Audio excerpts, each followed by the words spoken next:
I wasn't supposed to stand here, actually. So it was my colleague, Sebastian Esser, who was supposed to stand here. So bear with me, be a little bit patient with me, because I didn't know which presentation was prepared here.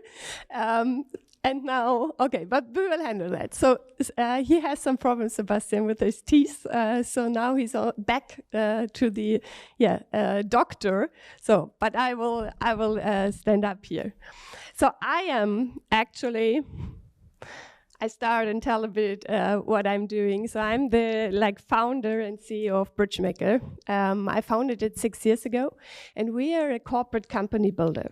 So we built together with family enterprises, with the German Mittelstand, but also with corporates, we built ventures. This is basically what we do, and I really believe, and that is my purpose, I really believe that we, by doing this, do a big step in securing their future. So it's like looking outside what we can do. And it's really also my purpose that future should be fun. It should be something what we are looking for, and not only like, I have to think about the future, and it's much more like how we should do it. And that's why we founded Bridgemaker, and that's why I strongly believe in that corporate company building could be one tool to do it. So let me check what we have here. Okay, that's what I already elaborated on. I don't want to bother you so long, but it's founded by myself 6 years ago. We are now almost 200 people. We have a split by employees, like business analysts, but then also like a lot of developers, a lot of designers, a lot of like tech people, product people, and then also HR, finance, legal. So we have everything on the shelf, what people need to build a startup. I don't want to go into detail here. I think what's important is we are independent. So I was in consultancy before. I founded my own company. Then I went into consultancy. Then I had a lot of like family enterprises where I did like the succession thing, like generation topics. And this is like a basis for why we came up with that. I had some investors at the beginning, and then in 2020, I decided to buy it back. So I did a management buyout, and now we are like a partner ownership company. So led it and also owned by all the people who are involved in the company.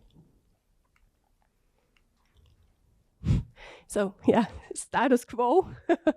I don't know Sebastian's storyline, but I guess it came from a bit like, okay, there's a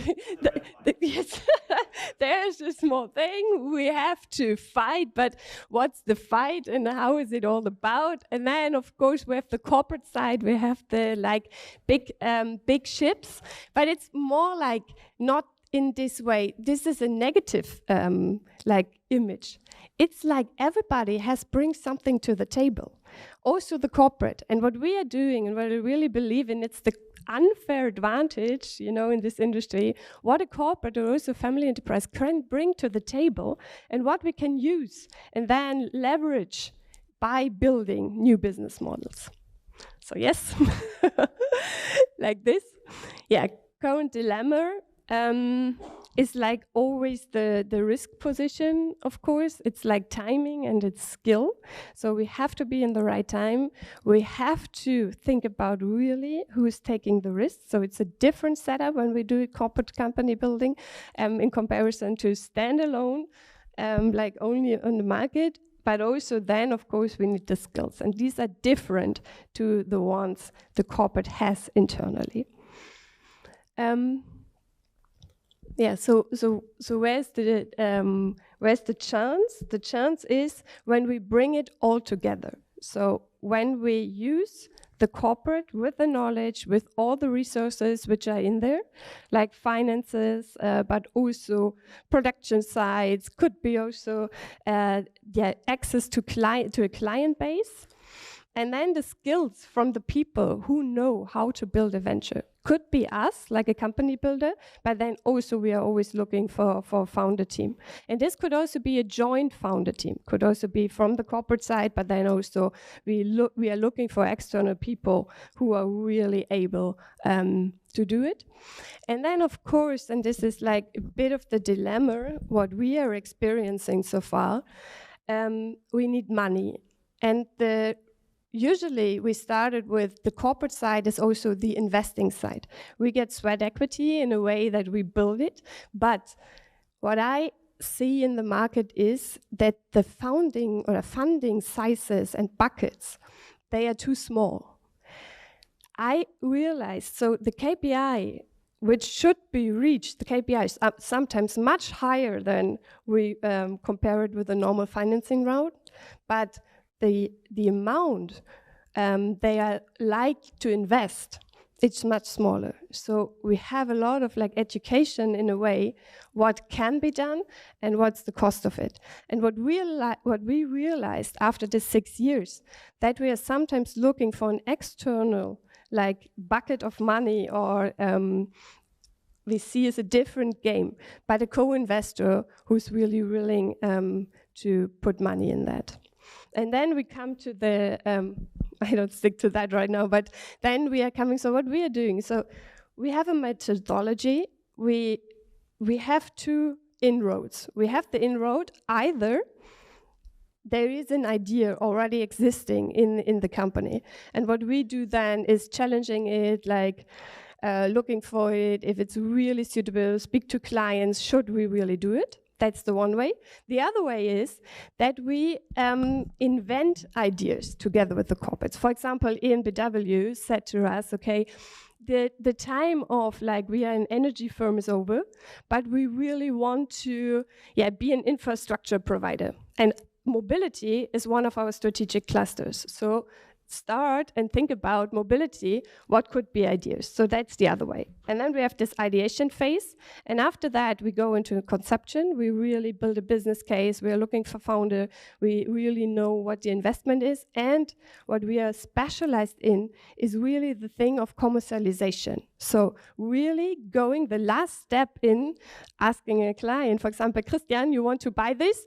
Yes, Christian said yes. And then we say like, okay, how much are you willing to pay? And then he said like, And then some people forget about the last step, because then I ask him, okay, now your credit card details. So this like really checking up. And this is the next phase. And then we are building the venture together. Then it's really like the start of the incubation phase. After usually 6 months, we are ready to incubate. Then we reduced a lot of risk before that. And then we are starting, okay, together we build a company. And our ideal setup is, because I'm like more an entrepreneur than a consultant. So I want an upside. And so I want to be like in the cap table. So our standard or ideal setup is that we build this company together.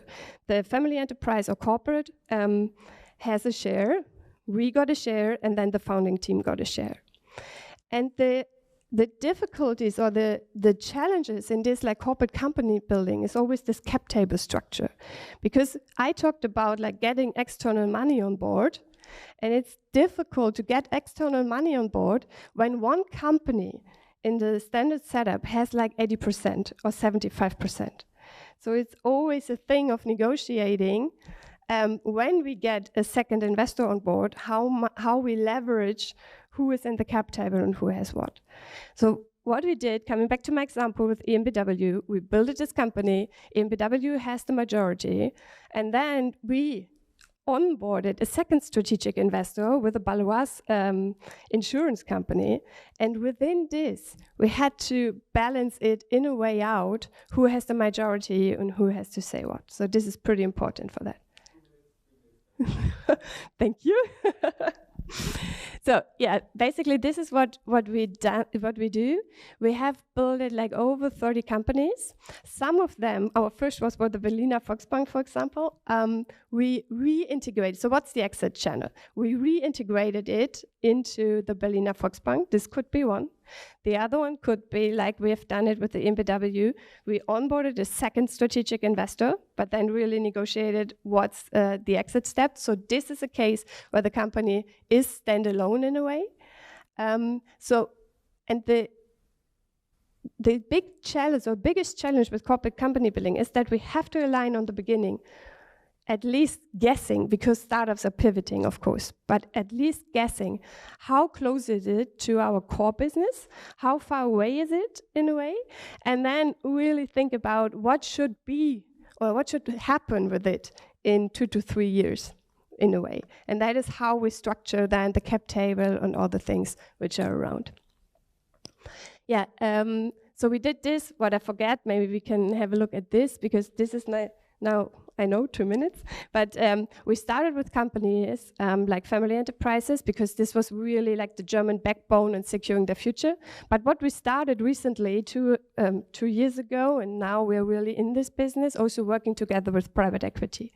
So really, this is a portfolio. We work together with Triton, for example. These are all portfolio companies of Triton, and this is really thinking about, okay, there's the status quo, there is already a company existing, and then we build up the new business. So we build up the fantasy or the way in the future in a way. We look at the portfolio, and then we are responsible for the digitalization part or also for the new business part within that.